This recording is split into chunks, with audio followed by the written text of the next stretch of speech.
So my mindset my entire life and really when I was little playing sports was I want to be known as a great athlete, but if I'm known as a great man of God too, that's just a plus. And so at my old church, we had a theme for the year, and the scripture was Romans 12:1 and 2.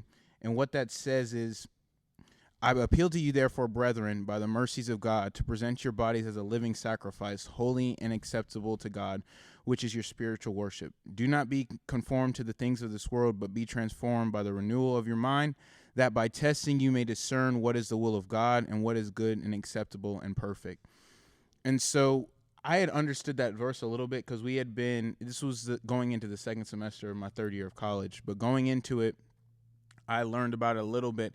And so what my dad and I always do is I would go back to school on the Saturday at the beginning of each semester. That Friday we would either eat lunch or we would eat breakfast or something like that. And he gave me a card, and I think it's somewhere in my room, but it said, Freddie, he said, this year is the year that could make or break a lot of things that you do in life. It could be the foundation for something great. So try to be a living sacrifice.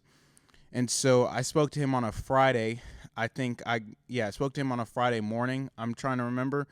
And Saturday I went to my dorm. And then literally that Sunday, a documentary came on about Reggie White. And Reggie White said something that from this day forward I've always taken in my life. He said, I don't want to be known as a football player who happened to be a man of God. He said he wanted to be known as a man of God who just happened to be a football player. And like I know, like Reggie White is one of the greatest football players to ever play the game. And so when he said that, all of a sudden it changed my focus. I was like, okay, I'm no longer worried about just being a good football player. I need to be the best man of God I can be and just happen to be known as a football player.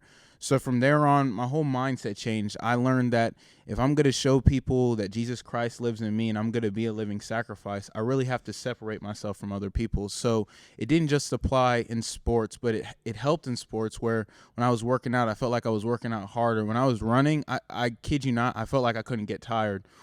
And even in the academic section of it, like I would study, and I never really pulled an all-nighter in college, but I felt like there was just something when I heard that, and my dad gave me that scripture, and we learned at it from my old church.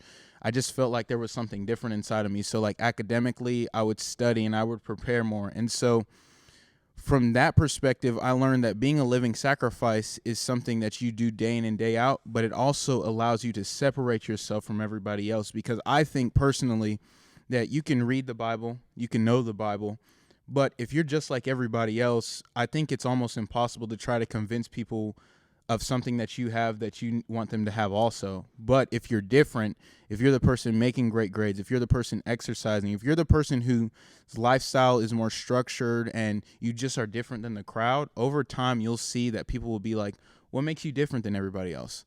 Why are you acting this way and everybody's acting that way?